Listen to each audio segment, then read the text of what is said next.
سلامونه او نیکی هیلې د ازادي راډیو د نړیوال خبرونه زه رضوان مراد وړاندې کوم. د ملګرو ملتونو د امنیت شورا د عراق د وضعیت د څېړلو لپاره فوق‌العاده غونډه وکړه. په ملګرو ملتونو کې د روسیې سفیر ویتالي چورکین ویل د مهال د عراق مرکز بغداد ته د تاوتریخوالي د غځېدو خطر نشته. اخوا بیا ولسمشر باراک اوباما ویلي عراق زیاتو مرستو ته اړتیا لري، خو نوموړي د دې مرستو د څرنګوالي په اړه څه نه دي ویلي. په همدې حال کې په عراق کې د کردستان امنیتي ځواکونو یا پېشمرګه له عراقي ځواکونو څخه د کرکوک ښار د شاوخوا سیمو امنیتي مسؤلیت پر غاړه واخیست. د عراق د اسلامي دولت سختدریزو وسلوالو په تیرو ورځو کې موصل او تکرید ښارونه ونیول او ادعا کوي چې د بغداد په لور پر مخ ځي. د پاکستان په کوټه کې د یو شمېر سني مذهبو له وژل کېدو وروسته خلکو د اعتراض په توګه خپل دوکانونه وتړل. دا کاري اعتصاب د یو مذهبي ډلې اهل سنت والجماعت په غوښتنه شوی دی، خو یو شمېر دوکانداران وایي دوی په زوره اړیستل شوي چې خپلې چارې ودروي. د اوکراین ولسمشر پیترو پروشنکو له خپل روسي سیال ولادیمیر پوتین سره د ټلیفون له لارې خبرې وکړې. دا خبرې په داسې وخت کې شوي چې اوکراین وایي 3 روسي ټانکونه او زغروال موټر د روسیې څخه د دې هیواد ختیځ ته داخل شوي دي. د اوکراین ولسمشر ویلي دا ډول ګامونه ورته د منلو وړ نه دي.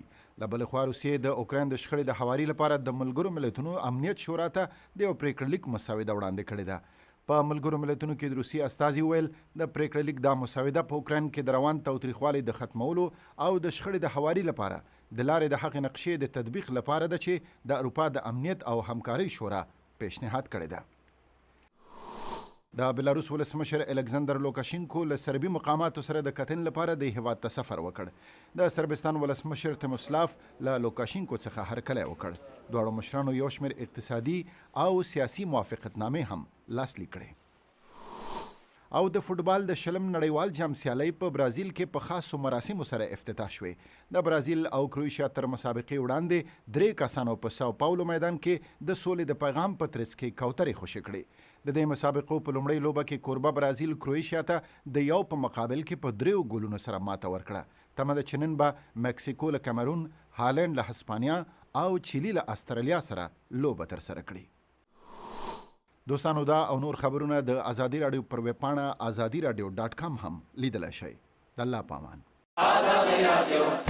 ازادي راډیو هر سهار له 9 بجو ټوله ورځ تر 9 بجو په منځنۍ څپه 12:09 او FM 100.5